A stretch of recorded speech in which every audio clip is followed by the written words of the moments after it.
Joining us is Pastor Aubrey Shines.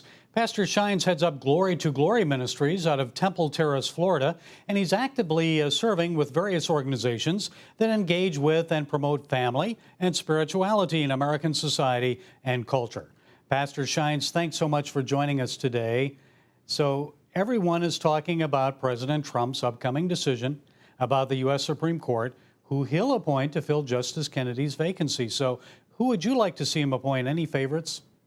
Oh, well, listen, I'm a big fan of the federal list that's already out there. And I was pleasantly, very, very not surprised, but very happy with Gorsuch's, nomination and elevation to the Supreme Court. So I believe, Gary, anyone on that list actually would give us the proper perspective, not from the right or from the left, but just someone who is going to adhere to the Constitution and not become an activist, as we have seen so often in our federal system, and just put a guy or girl in office there as a Supreme Court judge to make sure that those of us that have views, have rights, especially state rights, that we are acknowledged. And I believe thus far, this president has done an excellent job at doing so, not just on the Supreme Court level, but also on the federal level as well. So I think he's going to make a pretty good choice here. I really do. Well, he says he's narrowed it down to 5 candidates now, and 2 women are on that list. And everyone seems to think maybe Amy Coney Barrett is on that list. And I know that many evangelical Christians support her. How about you? Yeah, I do too. I like her. But listen, I'm also a Senator Lee kind of a guy as well out of Utah. I think he would do a fantastic job. I'm not sure if he's on the list. That list hasn't been revealed. You know, when I traveled for Mr. Trump then prior to his presidency, maybe that should have been a question that I would have and should have asked him. I had the opportunity to do so. Never crossed my mind. He had given all of us his word that he was going to appoint constitutionalists. And thus far, again, he's done so. So I think there's some really just fantastic guys and girls on that list. Gary, listen, any one of those 5 or 7, whatever that list is currently, I think we're going to do well in the evangelical community. I do. Again, he's proven to be some president, in my opinion, that has kept his word on everything thus far that he has said. So I'm looking forward to this pick. How about the importance of abortion? I know the left is making this all about abortion because they don't want to see Roe versus Wade overturned. How important is that? I think evangelicals look at more than just that as issues they're concerned with. How about you? I do too. I do. I think we have a plethora of ideas that are out there for sure. But to pretend that that's not important, listen, and I said this not too long ago on Fox News on the Laura show there. Here's the reality. The abortion issue is very important, not just for a part of America, but for all America.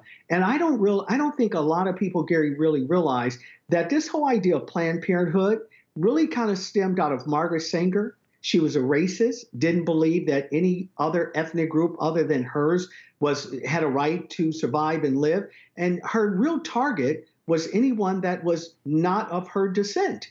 And so a lot of people, Gary, don't even have a clue to that every time that they vote for a guy or girl that adheres to this what I call Planned Parenthood tragedy, what really goes on in a nutshell is that we're seeing 20+ million just blacks alone since Roe v. Wade, and to overturn that and or put it to the states, allow the states to begin to decide, I think you'll begin to see a shift as never before on this issue, and we can stop finally the genocide that has really, really just been tragic, in my opinion. A lot of those abortion clinics are in black neighborhoods. So why is it that African Americans don't just seem to grasp that this is against them?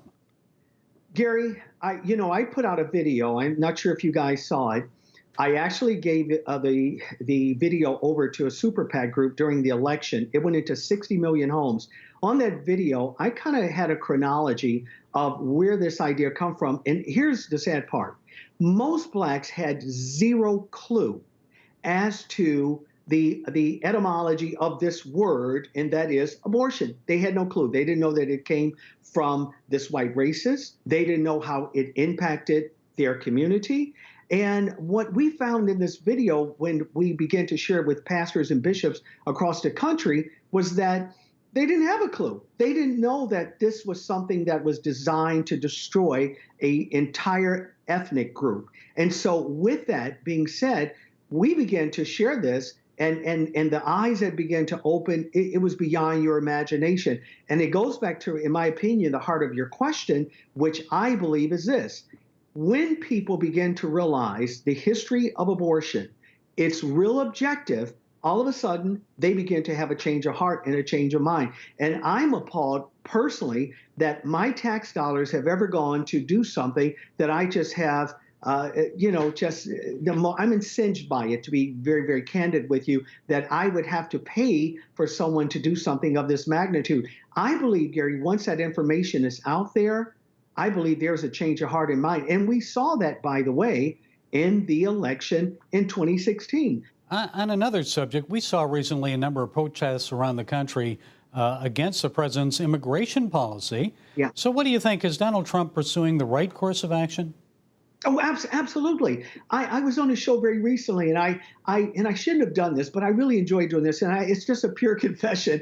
I actually quoted Barack Hussein Obama in his book, The Audacity of Hope, and I attributed, however, that quote to Donald Trump. And the left group that I was on, a radio show that I was on, they were, oh my God, what a racist. I said, that's interesting, because I'm actually quoting Barack Obama in one of his paragraphs when he said, and I can still quote this thing, he said, look, with illegal immigration, it begins to destroy the safety net that has already been generated for people that are already here in this country. We're giving those actual statistics showing that these are not just jobs that, quote, what you hear from the pendulum when it swings somewhere else is that, well, these are jobs that Americans don't want. That's just not true. These are factory jobs. These are construction jobs. And again, primarily here in America, these are the same jobs that blacks overall would at some point had a majority in. And so once we begin to share those facts and those statistics with these various groups, especially the poor blacks that are here,